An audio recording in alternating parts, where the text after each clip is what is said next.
அனைவருக்கும் டிவைன் ஹீலர்ஜி மற்றும் ரெய்கி தாந்திரிக் மாஸ்டரின் அன்பு வணக்கம். இன்றைக்கி நம்ம குண்டலினியில் நாகமணி குண்டலினி யோகம் அப்படின்றது இரண்டாவது பகுதியை பார்க்குறோம். சக்கரா அப்படின்னு சொன்னால் நம்முடைய உடம்பில் இருக்கக்கூடிய 7 சக்கரங்களை தான் சொல்லுது அப்படின்னு சொல்லிட்டு எல்லாத்துக்கும் தெரியும். ஆனால் இந்த சக்கரங்கள் அப்படின்றது வட்ட வடிவமானது தான் நம்ம சக்கரன்றோம். ஆனால் இந்த இடத்துல ட்ரையாங்கிள் என்று சொல்லக்கூடிய முக்கோணங்கள் தான் ஒன்றை ஒன்று பரிமாணித்து அது ஒரு தொகுப்பாக சக்கரங்களாக இருக்கிறது. அதனால தான் அந்த தாமரை பூவை நம்ம வடிவமாக வைக்கிறாங்க, யோக வடிவமாக வைக்கிறதுக்கு காரணம், தாமரைப்பூனுடைய இதில் பார்த்திங்கன்னா ஒரு முக்கோண வடிவில் இருக்கிற மாதிரியே தோணும் பார்க்குறதுக்கு. இது 1000 தாமரை இதழ் அப்படின்னு சொல்கிறாங்க சகாசரத்தை. இதெல்லாம் என்னென்னா இது ஒரு தொகுப்பு, மொத்தமாக பார்க்கும்போது ஒரு வட்டத்தில் இருக்கிற மாதிரி தெரியும். அதனால தான் இந்த சக்கரா அப்படின்னு பேர் வந்தது. சக்கரான்னு பேர் வந்தது தாமரை பூனுடைய அமைப்பு வச்சு தான் வந்தது. இப்போது குண்டலினி அப்படின்னு சொன்னால் மூலாதாரத்திலேருந்து சகாசாரம் வரைக்கும் ஏற்றுறதுக்கான முயற்சிகளை தான் குண்டலினி அப்படின்னு சொல்லிட்டு இந்த யோக நூல்கள் சொல்லப்படுது.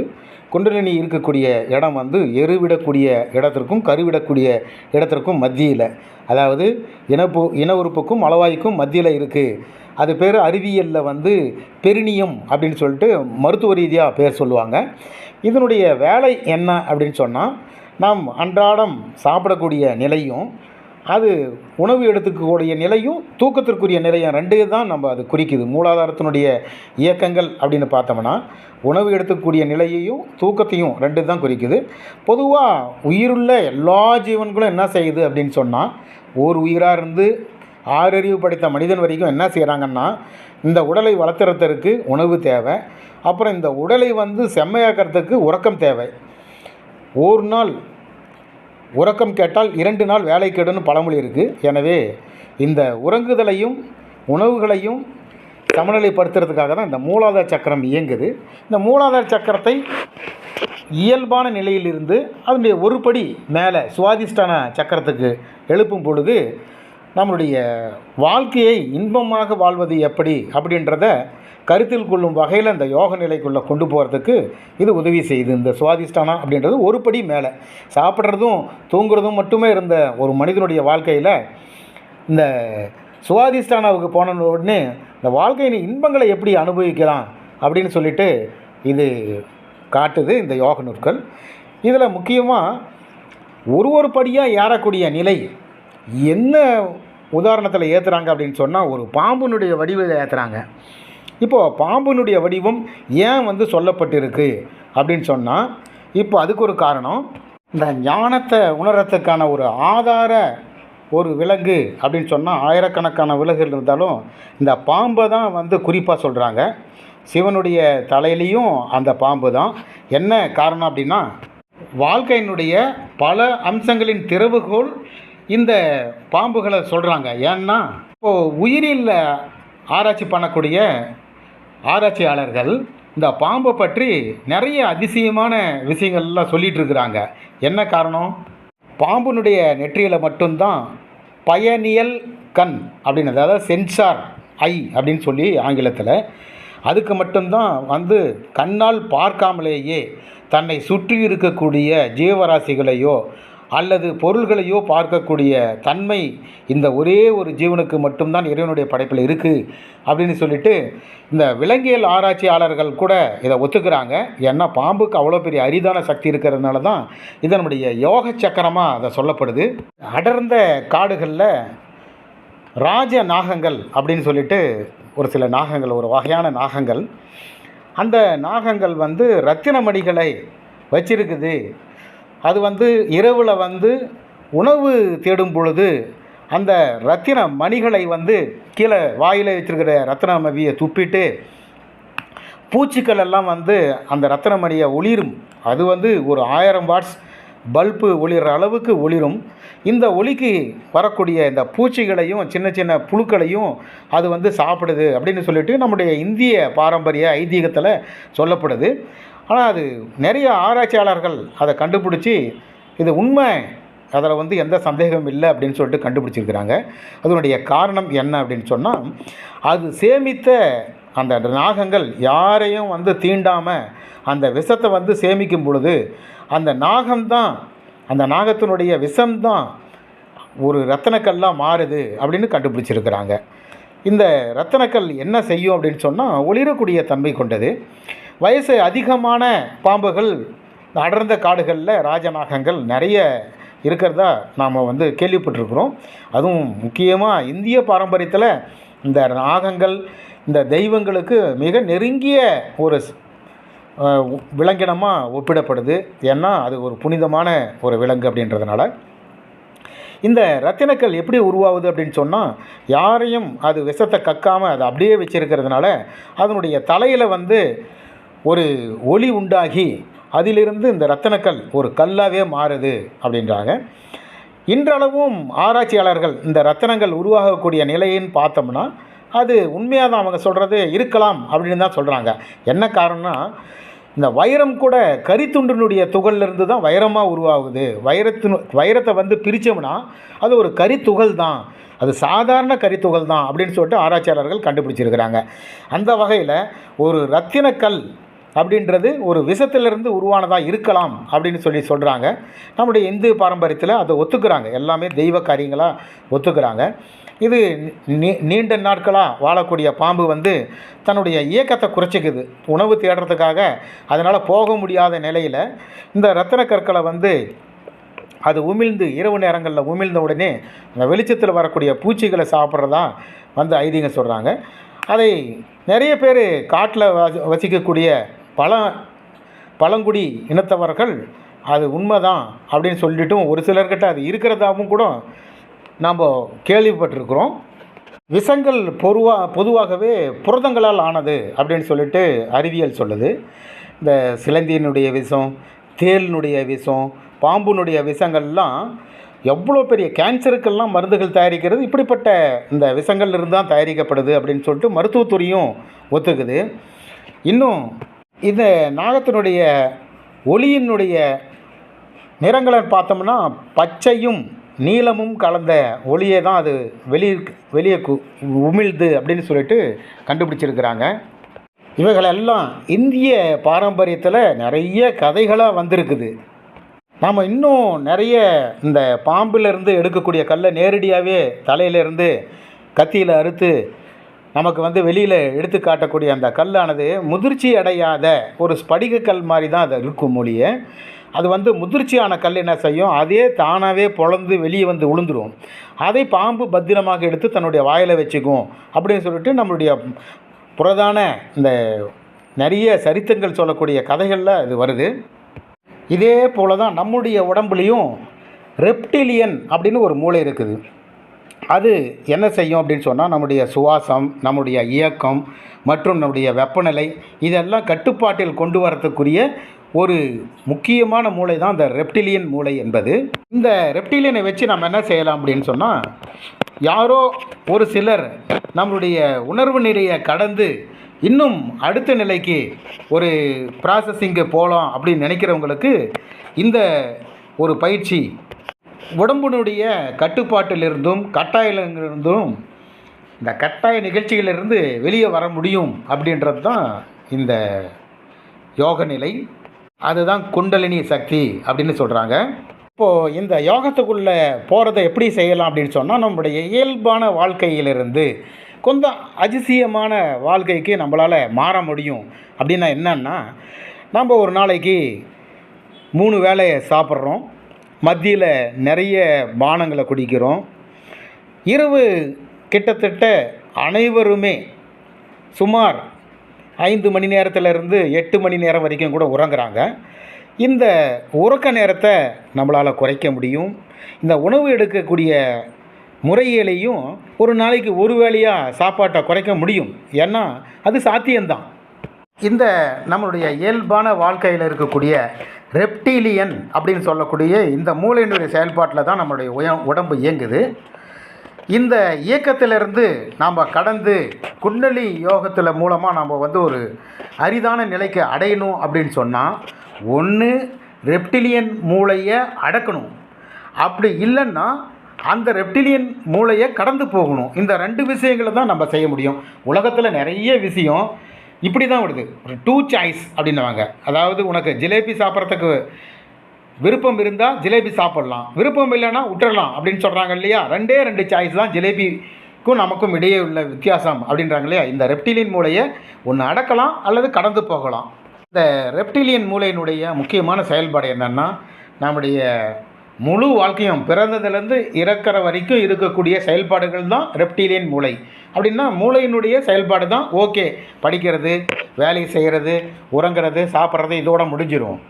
ஆனால் மூளையை அடக்குதல் அப்படின்னும் பொழுது, இந்த ரெப்டிலியன் மூளை அடக்கும் பொழுது ஒரு சில எதிர்நிலைகள் உருவாகிறதுக்கான வாய்ப்பு இருக்குது. ஏன்னா எந்த இடத்துலையுமே அடக்கும் பொழுது ஒரு வேறு பரிமாணத்தை உருவாக்கும். எனவே அடக்கிறத விட கடந்து போகிறது என்றது ஈஸி. அதுதான் நம்மளுடைய மெடிடேஷனில் முக்கியமான, இந்த குண்டலினி யோகத்தினுடைய முக்கியமான ஒரு செயல்பாடு. நாகம் எப்படி தன்னுடைய நாகமணியை உற்பத்தி பண்ணுறதுக்கு விஷத்தை வெளியிடாமல் இருக்கோ, அதே மாதிரி நம்மளுடைய நிலையையும் ஒரு சில விஷயங்களை நாம் அடக்கி வைக்கும் பொழுது அது நாகமணி எப்படி நாகத்துக்கு உற்பத்தி ஆகுதோ அதே மாதிரி நாகமணி இந்த குண்டலினி யோகத்தின் மூலமாக ஒரு ஆனந்த பரவசத்தை உருவாக்கும் அப்படின்றதுல எந்தவித சந்தேகமும் இல்லை. ஆனால் மனித வாழ்க்கையில் அது நடக்கிறதில்ல. அது தினமும் விரயம் ஆகிட்டு தான் இருக்குது. இந்த விரயம் ஆகாத நிலை, இந்த ரெப்டினியல் மூளை வேலை செய்கிறத நாம் கடந்து போகும் பொழுது பீனியல் சுரப்பிக்கு போகிறோம். பீனியல் சுரப்பி ஆக்டிவேட் பண்ணுறதுனால அது நம்மளுடைய சாதாரண மனித நிலையிலிருந்து 6ஆம் அறிவிலிருந்து 7ஆம் அறிவுக்கு கொண்டு போகுது. இப்பொழுது நம்ம இந்த சக்கரங்கள், மூலாதார சக்கரங்களுக்கு வரலாம். இந்த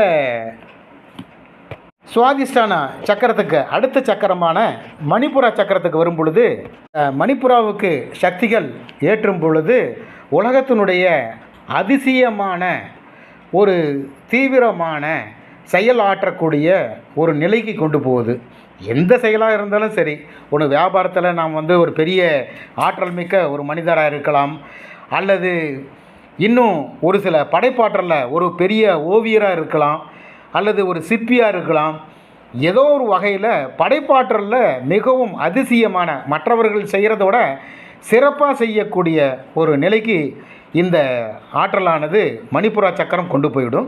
ஏன்னா இந்த மணிப்புரா சக்கரம் என்பது இறைவனுக்கும் நமக்கும் இடையே உள்ள தொடர்பு பந்தத்தை உருவாக்கக்கூடிய சோலார் பிளக்ஸஸ் அப்படின்னு பேர். நம்ம உடம்புல ஏதாவது ஒரு பாதிப்பு ஆச்சுன்னா மருத்துவமும் சொல்லுது, இயற்கை மற்றும் பிரபஞ்ச ரகசியங்களும் சொல்லுது. இந்த சோலார் பிளக்ஸஸ்ன்ற அந்த தொப்பிலுக்கு நம்ம சிகிச்சை அளிக்கும் பொழுது நம்முடைய உடல் முழுதும் சரி செய்ய முடியும் அப்படின்னு சொல்லிட்டு மருத்துவம் கூட சொல்லுது.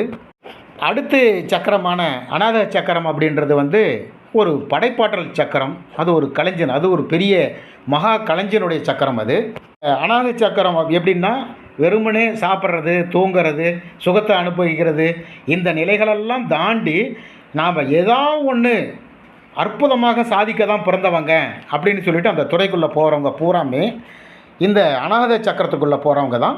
இந்த அநாத சக்கரம் என்பது அன்புக்குரிய சக்கரம் அப்படின்னு சொல்லிட்டு யோக நிலை சொல்லுது. இந்த அநாத சக்கரத்தில் இருக்கக்கூடிய முக்கியமான தூண்டுதல் உறுப்பு ஒரு நாளமில்லா சுரப்பி அப்படின்னு சொல்லிட்டு ஆங்கில மருத்துவம் சொல்லுது. அதை சைனோ அட்ரினல் நோடு அப்படின்னு சொல்லிட்டு ஆங்கில மருத்துவம் சொல்லும். இது ஒரு நாளமில்லா சுரப்பி. அதுதான் அந்த உயிர்த்தன்மையை ஊக்குவிக்குது, இதயத்தை துடிக்க வைக்குது அப்படின்னு சொல்லிட்டு சொல்லுவாங்க. யோக நிலையில் இதயத்துக்கு மேலே இருக்கக்கூடிய ஒரு கூம்பு வடிவ சுரப்பி அப்படின்னு சொல்லிட்டு யோக நிலையில் சொல்கிறாங்க அநாத சக்கரத்தை. இந்த அநாத சக்கரத்துக்கு மேலே இருக்கக்கூடிய அந்த கூம்பு வடிவ சுரப்பியானது நீண்டிருந்தால் அவர்கள் தெய்வ சக்தியில் அதிகமான ஈடுபாடு கொண்டிருப்பார்கள், மக்களை அதிகமாக விரும்புவார்கள், உலக பந்தங்களை அதிகமாக விரும்புவார்கள் அப்படின்னு சொல்லிட்டு யோக நிலை சொல்லுது. இந்த அநாகத சக்கரம் தான் மைய புள்ளியாக இருக்குது. கீழே இருக்கக்கூடிய மூலாதாரம், சுவாதிஷ்டானம், மணிப்புரம் அப்படின்னு கூடிய உடம்பை இயக்கக்கூடிய இந்த சக்கரத்திற்கும் மேலே இருக்கக்கூடிய விசுக்தி, ஆஞ்ஞா, சகசாரம் இந்த சக்கரங்களுக்கு, அதாவது மனோநிலைக்குரிய சக்கரங்கள், சூட்சும சக்கரங்களுக்கும் மத்தியில் இருக்கக்கூடிய நிலைன்றதுனால தான் இது அநாகத சக்கரம்னு இதுக்கு பேர் வந்தது. இந்த சக்கரத்தினுடைய நீங்கள் குறியீடு பார்த்தீங்கன்னாவே முருகப்பெருமானுடைய குறியீடு அப்படின்னு சொல்லிட்டு, அதாவது ஆண் பெண் குறியீடுன்னு அக்குப்பஞ்சரில் ஆண் பெண் குறியீடு அப்படின்னு வருவாங்க. முக்கோணத்தை மேலே ஒன்றும் முக்கோணத்தை கீழே ஒன்றும் அது மேலே போட்டோம்னா ஏற்படக்கூடிய சரவண பவா அப்படின்னு சொல்லிட்டு அந்த சக்கரத்தில் எழுதுவாங்க. இந்த ஆன்மீகம் அறிவியல் எல்லாம் ஒன்று அப்படின்னு காட்டுறதுக்காக தான் இந்த நிலைகள்லாம் உருவானது. கீழே இருக்கக்கூடிய மூலாதாரங்கள் எல்லாம் தற்காப்பு ஆதாரங்களை கொண்டது. உடம்புக்கு வந்து நம்ம உடம்பை பாதுகாத்துக்கணும், நம்ம உடம்புல எதுவும் பயம், இந்த அச்சம், இதை பாதுகாக்கக்கூடிய ஒரு விழிப்புணர்வு இவைகள்லாம் ஏற்படுத்துறது தான் இந்த கீழ்நிலையில் இருக்கிறது. ஆனால் மேல்நிலையில் இருக்கக்கூடிய அந்த நிலைகள், இந்த அநாகத சக்கரத்தில் இருக்கக்கூடிய முக்கோணங்கள், ஒன்று இந்த உடலை பார்த்துக்கொள்வது, ரெண்டாவது இன்னொரு முக்கோணம் இந்த நிலையிலிருந்து இன்னும் அடுத்த நிலைக்கு கொண்டு போகிறது அப்படின்றதுக்கான சின்னம் தான் இது. அடுத்து அநாகதுக்கு அடுத்த சக்கரம் விசுக்தி, தொண்டைக்குழியில் இருக்கக்கூடிய விசுக்தி சக்கரம். அது பேர் ஆலாகால விஷத்துக்குரிய இடம் அப்படின்னு சொல்லுவாங்க. சிவபெருமானுடைய தொண்டையில் இருக்கக்கூடிய ஆலாகால விஷம் அப்படின்வாங்க. இந்த விசுக்தி சக்கரத்தில் ஒரு அதிசயங்கள் என்ன அப்படின்னு சொன்னால், ஒரு மனிதனுடைய நிலையை சொல்லக்கூடியது தான் இந்த விசுக்தி சக்கரம். ஒருத்தனுக்கு உடம்பு சரியில்லாத போகுதுன்னு வச்சுக்கலாம் நாளைக்கு, அல்லது அடுத்த வாரத்துக்கு அவனுக்கு தீவிர காய்ச்சல், உடம்பில் வந்து நிறைய ஏதாவது பிரச்சனை வரப்போகுது அப்படின்னு சொன்னால், இன்னிலிருந்தே தொண்டையிலேருந்து பிரச்சனை, கரகரப்பு, தொண்டையில் வந்து கட்டுறது, வலி ஏற்படுறது, வீக்கம் ஏற்படுறது, இதெல்லாம் ஸ்டார்ட் ஆகிடும். இந்த விசுக்தி சக்கரத்தில் தான் இதெல்லாம் நடக்குது.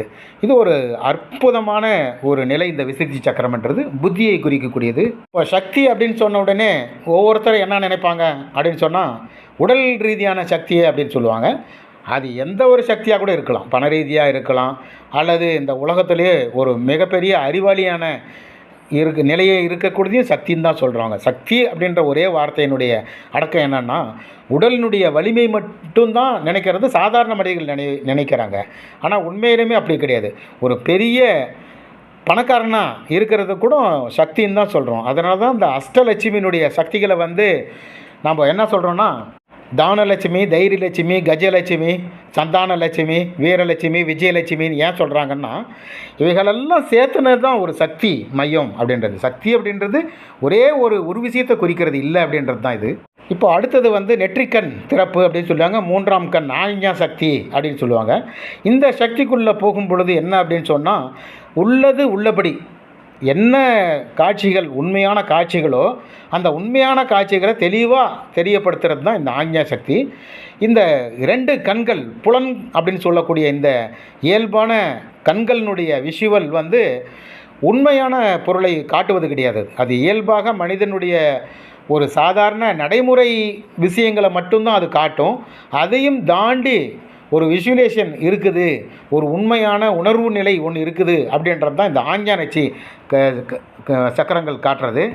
இந்த ஆஞ்ஞா சக்கரத்தினுடைய 3வது கண் நிறைய யோக நிலையில் நிறைய பயிற்சி கொடுக்குறவங்க ஆனந்த நிலை, இது வந்து அமைதி நிலை. இந்த ஆஞ்ஞா சக்கரத்தை வந்து எட்டிட்டா வந்து நம்ம அமைதி நிலைக்கு போகிறோம் அப்படின்றதுக்கான காரணம் என்ன அப்படின்னா, நாம் எல்லாத்தையும் உணர்ந்த பின்னாடி, அதாவது ஒரு மலையிலிருந்து ஒரு வெள்ளம் வருதுன்னு வச்சுக்கலாம். வரும் பொழுது மிக வேகமாக ஆரவாரமாக செடிகளையும் கொடிகளையும் கற்களையும் தள்ளிக்கிட்டு வருது. இந்த கடலில் வந்து அது கலக்கும் பொழுது அது என்ன செய்யுதுன்னு சொன்னால், அமைதியான ஒரு நிலைக்கு போயிடுது. என்ன காரணம்? அதனுடைய உண்மையான நிலை கடலில் போய் சேர்றது தான் அதனுடைய உண்மையான நிலை. அங்கே போய் சேர்ந்தனுடைய அது அமைதியிலும் அமைதியாக ஒரு சாந்த சொரூபியாக மாறிடுறது இந்த ஆஞ்ஞா சக்கரத்தினுடைய நிலை. அடுத்த சக்கரம், அது சக்கரமாகவே சொல்ல மாட்டாங்க, 6 சக்கரங்களை தான் எல்லாம் சொல்லுவாங்க. என்ன காரணம்? அது உடம்புலே இல்லாத சக்கரம், சகாசர சக்கரம், 7வது சக்கரம்.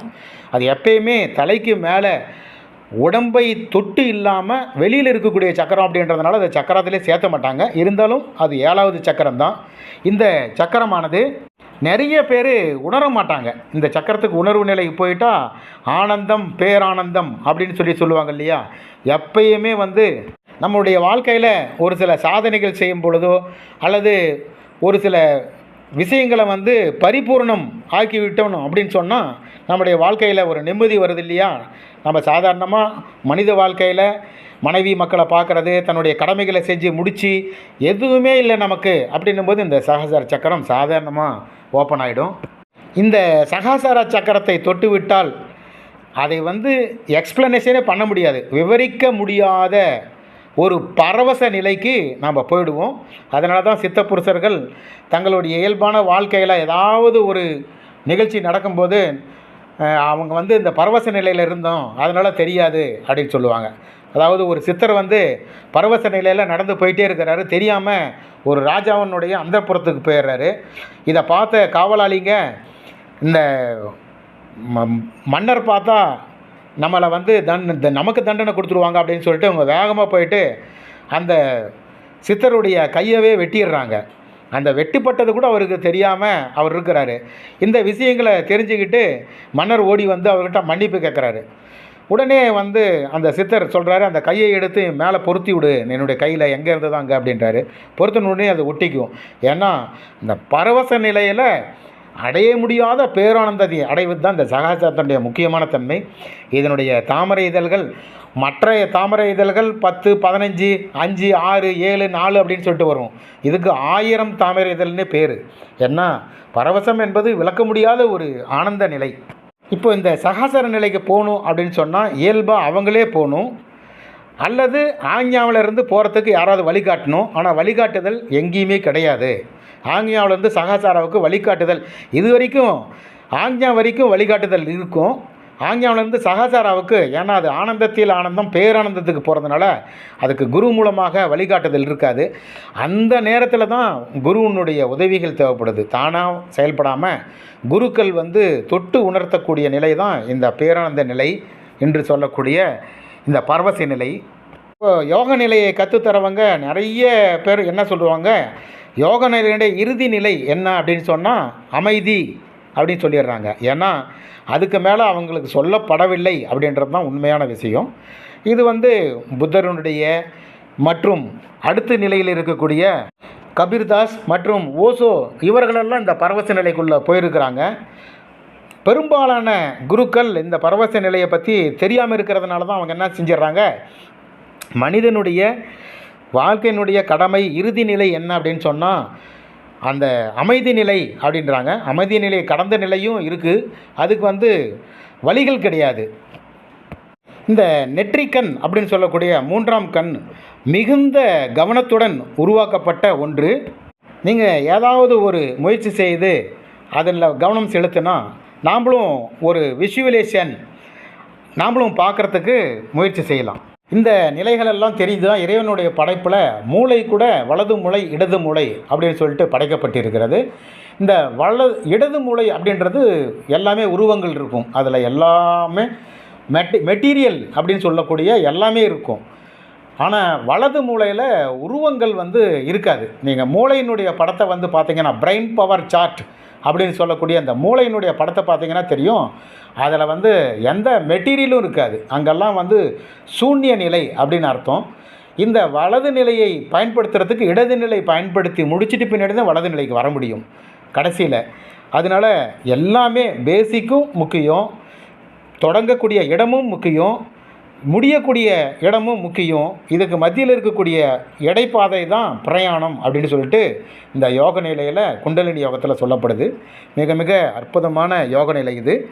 இந்த குண்டலினி யோகத்தினுடைய 2வது பாகம் இது. இன்னும் 3வது பாகத்தில் தான் செயல்முறை வடிவங்கள் வரப்போகுது. இதெல்லாம் கடந்து இதெல்லாம் தெரிஞ்சால் மட்டும்தான் குண்டலினி யோகத்தை எழுப்பணும்.